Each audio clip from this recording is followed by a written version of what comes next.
Welcome back, everybody, and welcome to session 2 on the microbit and the Inksmith kits and some coding stuff. If you recall from session 1, my name's Dave Dalton. I'm the PTC chair and the NTC chair for Skills Canada and Skills Canada Saskatchewan. Do a little bit of work with programming and coding, and that's what we're looking at here. Reviewing on our first session there, we went over the basics of the microbit, which looks something like this guy, and doing a little bit of the coding and bringing things actually onto the microbit so that it functions and we can actually program it. Today, we're going to talk about a few different things, or I shouldn't say today, I should say this session. We're going to talk about a few different things, including what kind of subject areas we can use this in. And then we're going to take a look at what this bad boy can actually do. We're going to start and just focus on the microbit itself and all the different sensors and things that it has built into it, so that we can take a look and see what we can do there. We'll talk about some little activities and we'll make some plans for the next session. So I hope everybody's all ready here. First thing I want to do is I do want to talk purely about subject areas.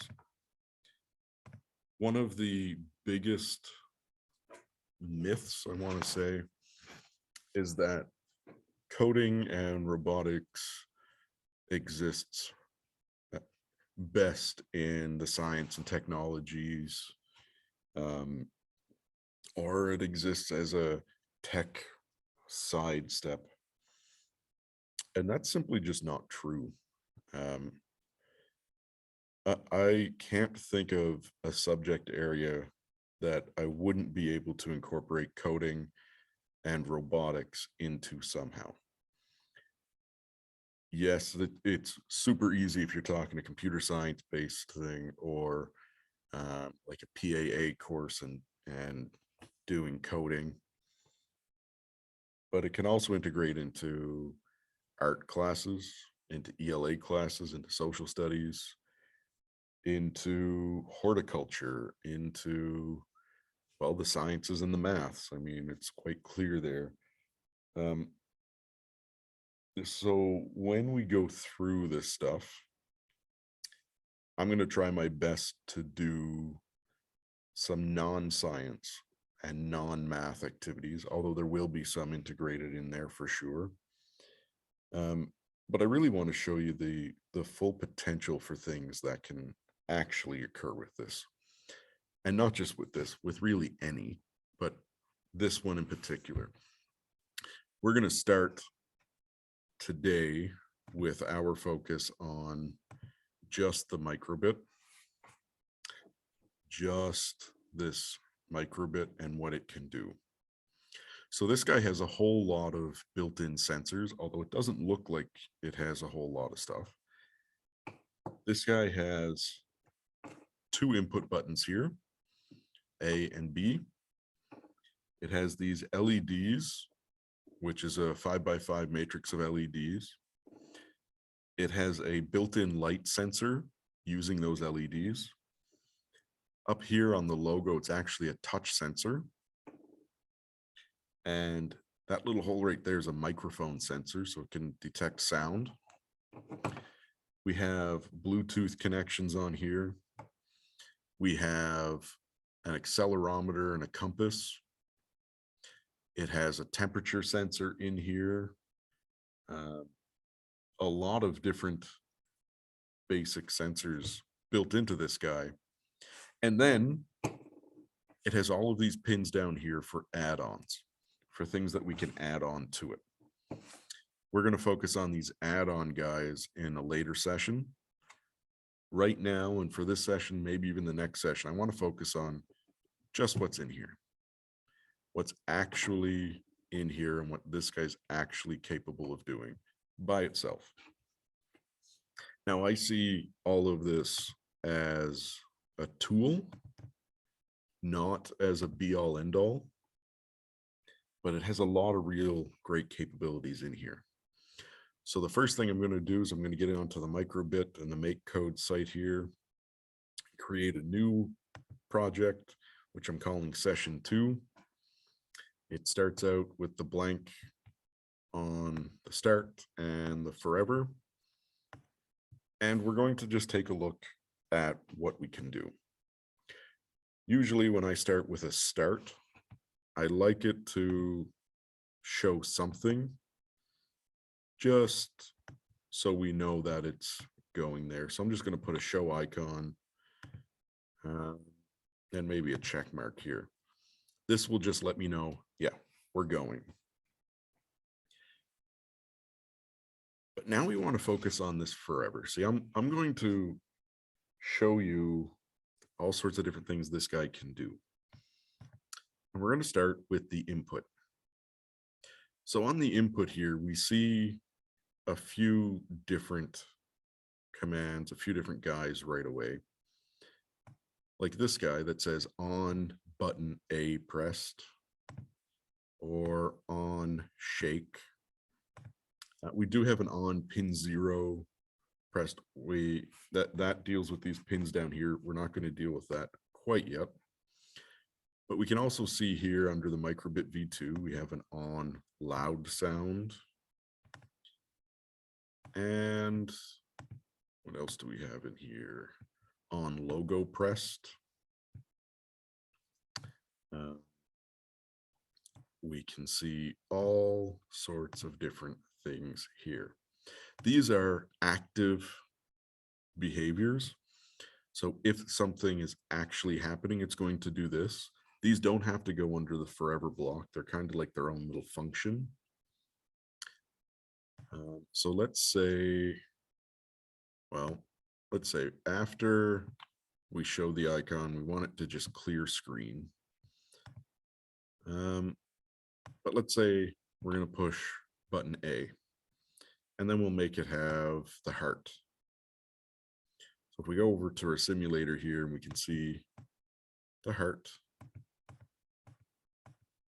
It doesn't like to stay there very long. It just kind of blinks up there. Maybe we actually want to have that displayed there for a little bit. So we're going to put a pause in there. So let's see it load. Boom, boom. Maybe we change it to 1 second. So every time we push A, it'll stay there for a second. You will notice there's a few other things here. Actually, I might move that clear screen from there just to here. You'll notice that there's a few other options of things that show up on your simulator here now, including the shake and this bar here, which is for volume, and you can touch here. So these are all just part of the simulator. Oh, but we left this guy on. So now when we push A, he just stays on. I'm going to put a clear screen after this second, so it only stays on for 1 second. And you can see I'm just clicking and dragging everything here. So all of this is very straightforward. Click and drag. These are different direct input options. So we're pushing, say, button A. We could change this to push button B or A and B, and we can even add more of the buttons here. So let me just clean up this a little bit here. I'm going to put a couple more buttons here. So I want the A. Maybe I actually want to just duplicate this. Now, there's an important thing that I just noticed here. I duplicated this guy, but it shows this one kind of crossed out. That means that this one is not runnable yet because it's conflicting. What I'm going to do here is I'm going to change this to say button B. And we're going to change this to a different icon. Maybe it's a sad face. And maybe for the button A, we'll put in a grumpy face. We'll add the pause in here. And the clear screen again. And now we can see when we push A, it's the cranky face. Push B, it's the sad face. If we push them both, we get that heart. These are just direct inputs for things that we can use. We're going to come back to what we can do with these buttons in a few minutes, but these here are just a couple of the built-in buttons. Other options for things that we have that we can do include shaking.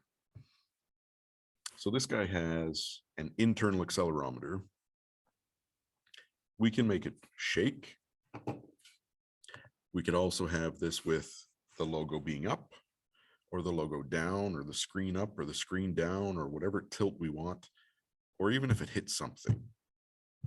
So I'm going to just say maybe on a small hit, we're going to show the icon of the cranky face. We don't like being hit. And again, we'll pause this for a second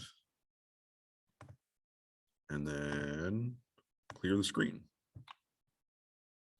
So now, whenever this gets hit, it's going to show that cranky face. Now let me actually load this onto here,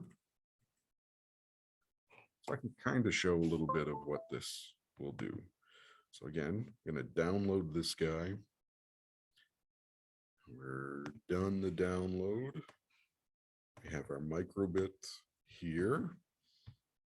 We have our downloads here. I'm going to take this session 2, copy it over here.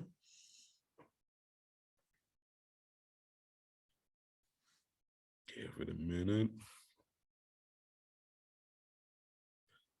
And just for a quick minute, I'm going to jump right in here. And I want to see what happens. Does this happen? Hold on, let's make sure it's on. So that's on there.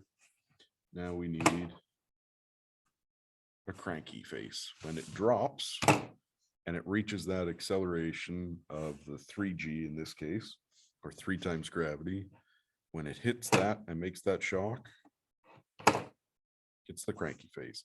If it's a smaller one, we don't get that cranky face. So this could be used really quickly here as a shock indicator. Maybe we're doing an experiment on how something will land. Maybe instead of using eggs to do an egg drop experiment, we can now use one of these guys. We can set it to 3 different levels here. Let me pull this back up here. So maybe we're going to use this as an egg drop experiment, because we can now. I'm going to duplicate this guy, except instead of on 3G, maybe we want this at 6G.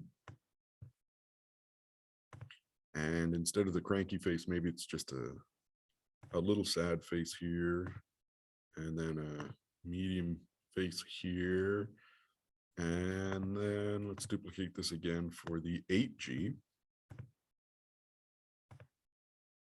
And maybe this guy's the real cranky face. Where are we here? Hold on, my screen. Sometimes I gotta move my little video around. And maybe we don't want them to clear the screen. Maybe if we're doing, say, an egg drop experiment, we want to test this out. We just want to know if it hits or at what level it hits, right?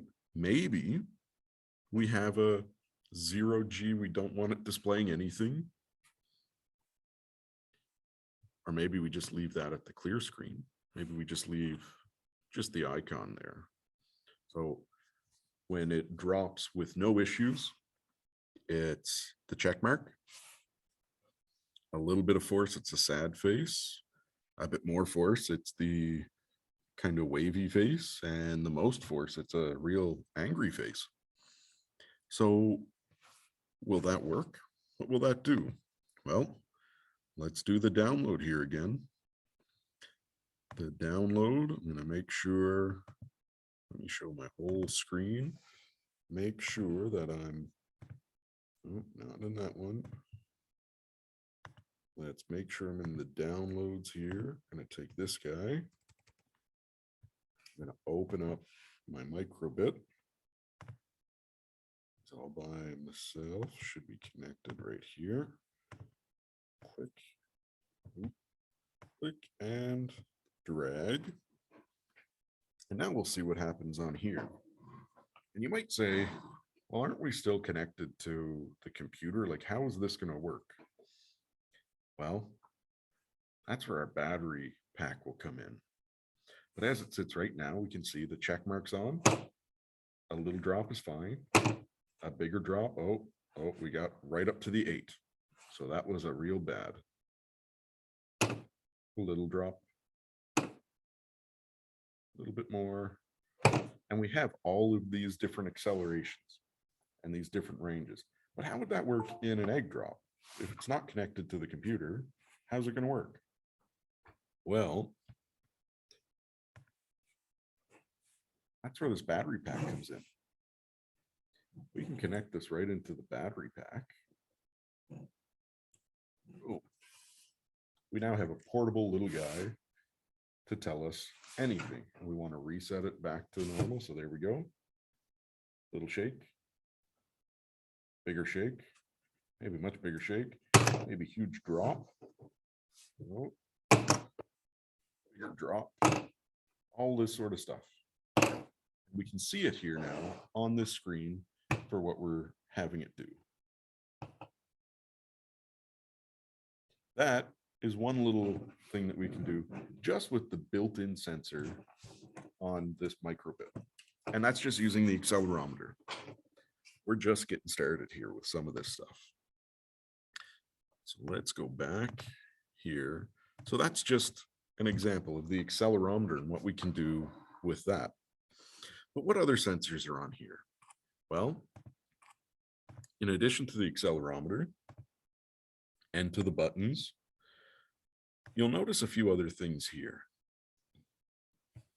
Now, these aren't active. These are inputs or variables or display things. So we actually have to say what we want it to do.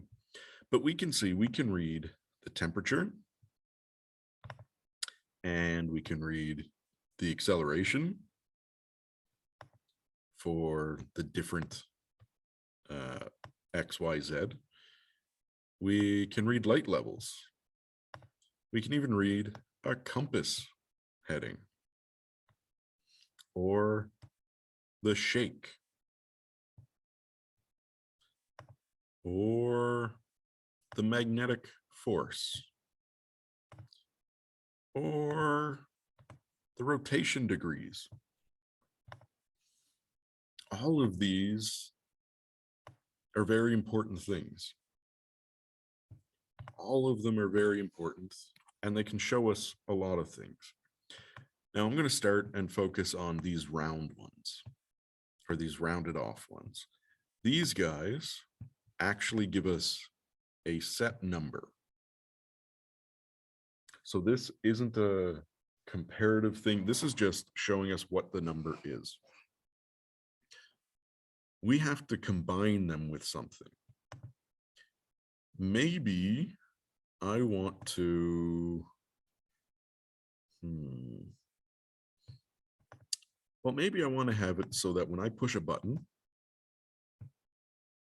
let's say button A, the temperature gets displayed.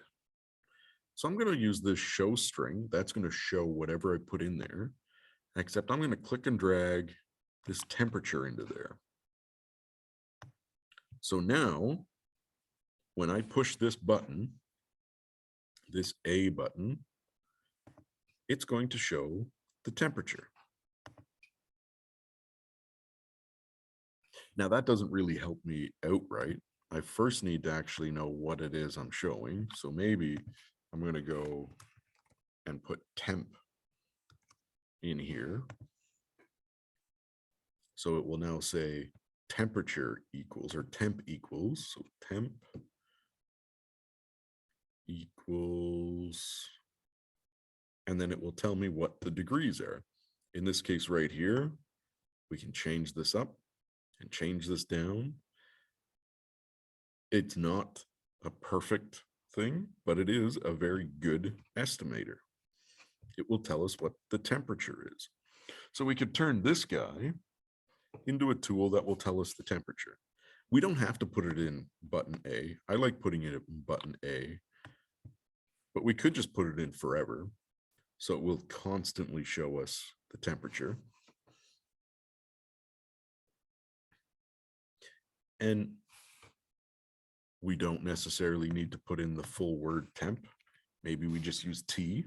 We want to rush this. So T equals, and then whatever our temperature is. This turns this tool into a way to record some data or to look at some data based on these sensors. What if we want to use magnetic force? Well, instead of putting the temperature in there and the magnetic, or the T here, we could just say M for magnetic force and put the magnetic force in there. And we can use that in the same way. In the same way. Now this will tell us whatever the magnetic force is in micro Teslas in the X or the Y, or we could even go with strength, just the average overall strength.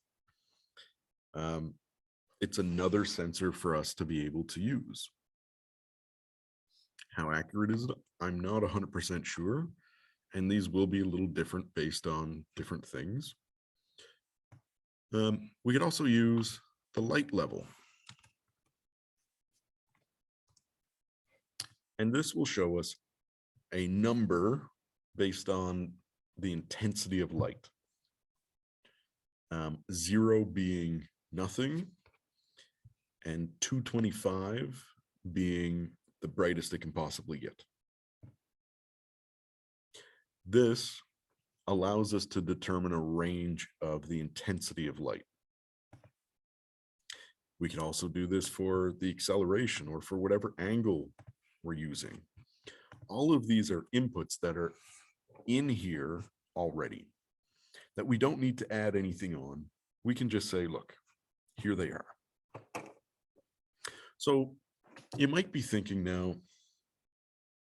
well, I can see where some of this can be useful. We can do lots of science collecting different data using these. I wonder if we can do multiple different types of data in one. And the answer to that is absolutely. So let's say I'm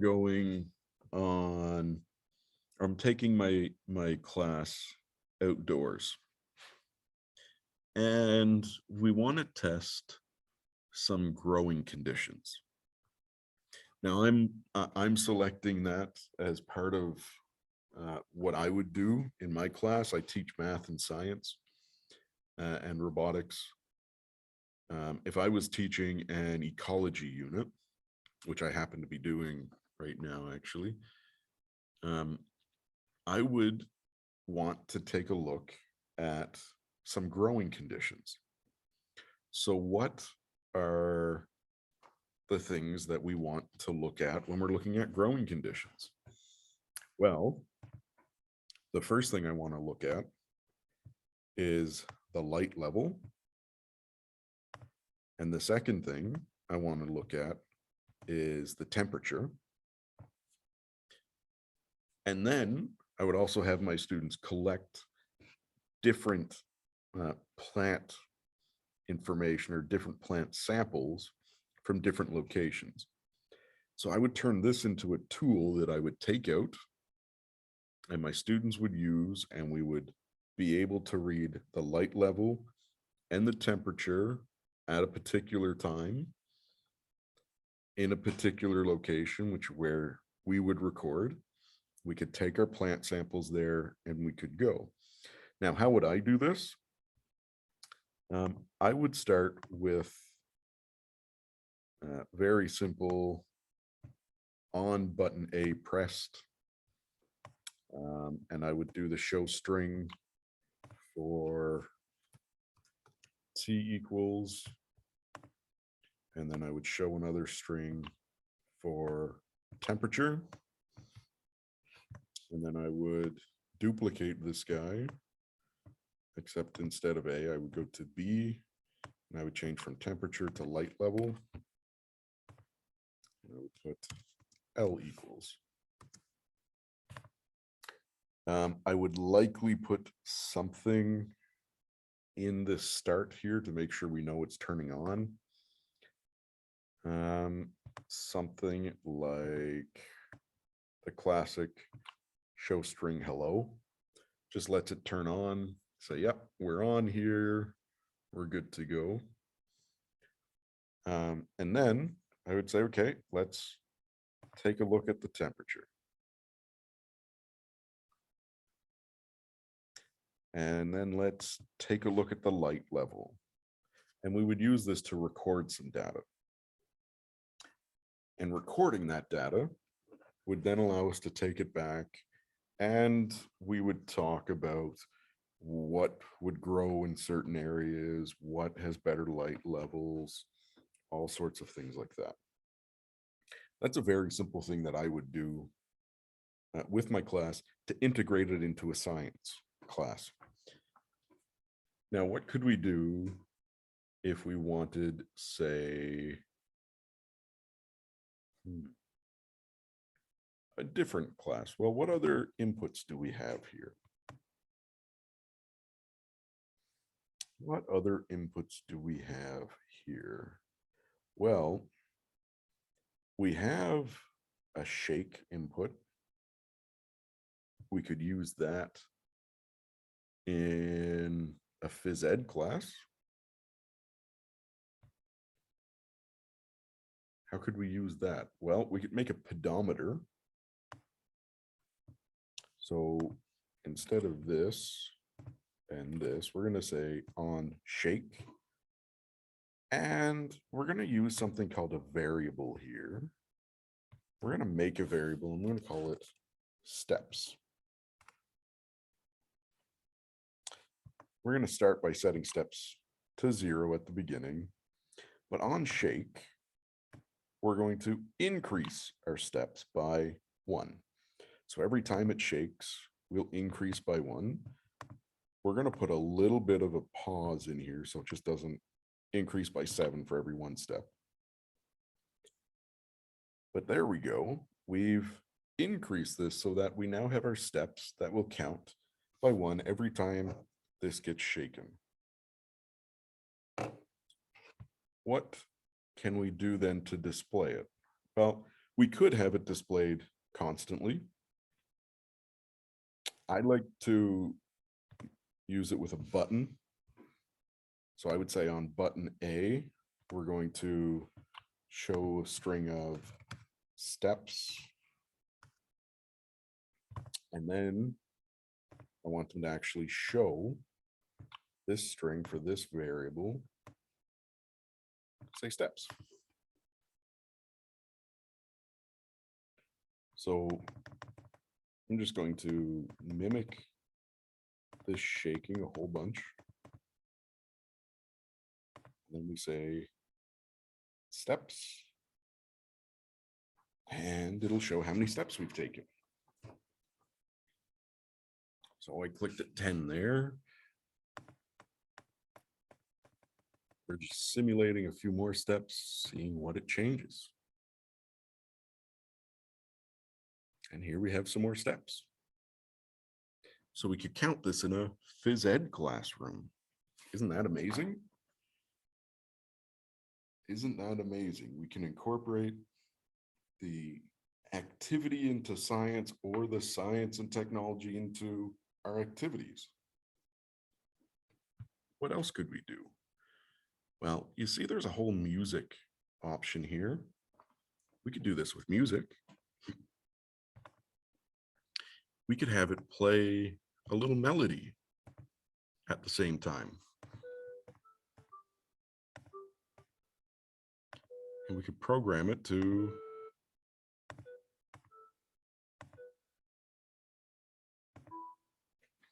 maybe we can program it to go like this.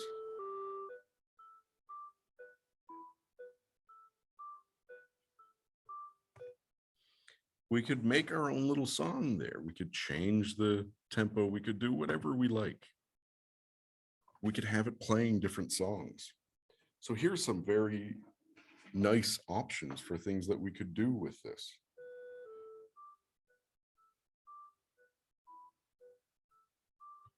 See, we can just make it make whatever sound we want. We could also have it make a sound on impact. We can integrate all of these different sensors together. We could integrate everything here. We could change this to do all sorts of stuff. And that's just from here. Just from here. What else could we do? Well, I think in the next session, we're going to go through an activity that I think I would use in a classroom pretty soon, actually, and could easily appear in many classrooms for different purposes.